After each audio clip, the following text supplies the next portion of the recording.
Hello everyone, welcome back to my YouTube channel. जैसा कि आप सभी जानते हैं कि हम सरस्वती पांडे और गोविंद पांडे की पुस्तक हिंदी भाषा एवं साहित्य का वस्तुनिष्ठ इतिहास पढ़ रहे हैं। पिछली वीडियो में हमने द्विवेदी युग के बारे में पढ़ा था। अगर आपने पिछली वीडियो नहीं देखी, आप चैनल पर जाकर वीडियो देख सकते हैं। अगर आपको वीडियो अच्छी लगे, वीडियो को लाइक करें, चैनल को सब्सक्राइब करें। हम द्विवेदी मंडल के कवियों के बारे में पढ़ रहे थे। पिछली वीडियो में हमने श्रीधर पाठक जी के बारे में पढ़ा था। आज हम पढ़ेंगे महावीर प्रसाद द्विवेदी जी के संबंध में। अगर आपको वीडियो अच्छी लगे, वीडियो को लाइक करें, चैनल को सब्सक्राइब करें। चलिए वीडियो को शुरू करते हैं। महावीर प्रसाद द्विवेदी, इनका जन्म 1864 ईस्वी में हुआ था और इनकी मृत्यु 1938 ईस्वी में हुई थी। इनका जन्म रायबरेली के दौलतपुर गांव में हुआ था। कहाँ पर हुआ था इनका जन्म? रायबरेली में इनका जन्म हुआ था। आचार्य रामचंद्र शुक्ल ने लिखा है, हम पंडित महावीर प्रसाद द्विवेदी को पद्य रचना की एक प्रणाली के प्रवर्तक के रूप में मानते हैं। एग्जाम में ये पंक्तियां लिखी होंगी और वहां पर आपसे पूछा जा सकता है कि आचार्य रामचंद्र शुक्ल ने ये कथन किसके संबंध में कहा है, या ये भी हो सकता है क्वेश्चन कि महावीर प्रसाद द्विवेदी के संबंध में ये कथन किसका है।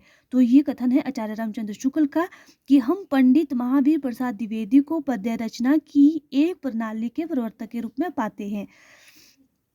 आगे देखते हैं। महावीर प्रसाद द्विवेदी ने गद्य और पद्य दोनों के लिए खड़ी बोली में सामान्य बोलचाल की भाषा को प्राथमिकता देने की वकालत की।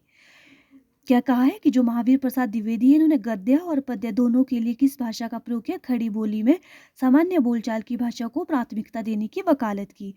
महावीर प्रसाद द्विवेदी के अनुदित व मौलिक लगभग 80 ग्रंथ है।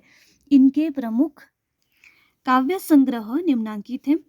काव्य मंजूषा, सुमन, कान्यकूब्ज, अबला विलाप, देवी स्तुति शतक, कान्यकूब्जा, वलिव्रतम।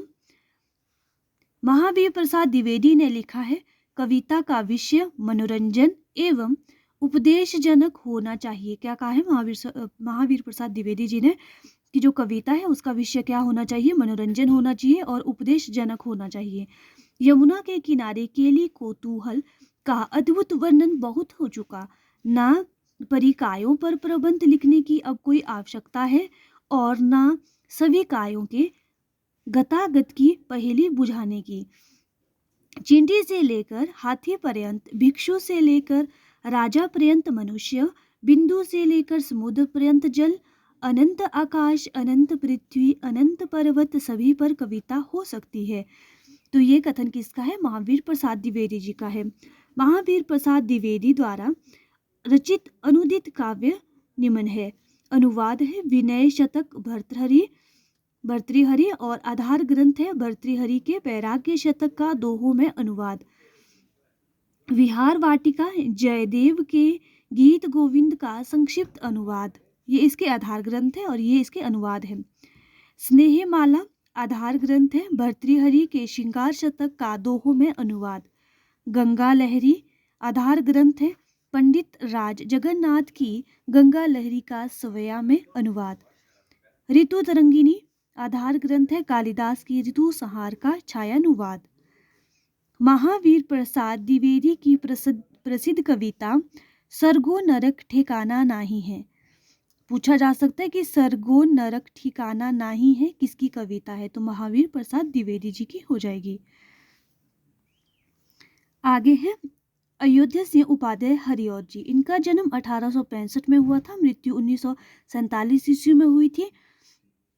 डॉक्टर गणपति चंद्र गुप्त ने आधुनिक काल का सूरदास कहा है। महत्वपूर्ण है कि गणपति चंद्र गुप्त ने आधुनिक काल का सूरदास किसे कहा है? तो हरिऔध को कहा है। हरिऔध ने 3 प्रबंध काव्य लिखे जो निम्न है। प्रबंध काव्य है प्रिया प्रवास, वर्ष है 1914, सर्ग है 17, विषय है कृष्ण के बचपन से लेकर मथुरा प्रस्थान तक का वर्णन। एग्जाम में पूछा जा सकता है, बहुत महत्वपूर्ण है, आपको ध्यान से पढ़ना है। पारिजात, वर्ष है 1937, सर्ग है 15, विषय है आध्यात्मिक एवं धार्मिक विषयों का वर्णन।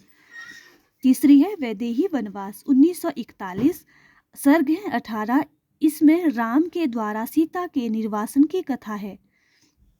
विषय भी पूछा जा सकता है, सर्ग भी पूछा जा सकता है, तो आपको अच्छे से देखना है। प्रिय प्रवास को खड़ी बोली हिंदी का प्रथम महाकाव्य माना जाता है। कई बार प्रश्न पूछा गया है कि खड़ी बोली हिंदी का प्रथम महाकाव्य किसे माना गया है, तो ये माना गया है प्रिय प्रवास। किसकी रचना है? हरिऔध जी की। प्रिय प्रवास का सर्वप्रथम नाम ब्रजांगना विलाप था। ब्रजांगना विलाप था। यह संपूर्ण काव्य संस्कृत के वर्णवृत्तों पर आधारित है। किस पर आधारित है? संस्कृत के वर्णवृत्तों पर आधारित है। आज हम इतना ही पढ़ेंगे, यहाँ से आगे हम कल पढ़ेंगे। वीडियो अच्छी लगी वीडियो को लाइक करें, चैनल को सब्सक्राइब करें।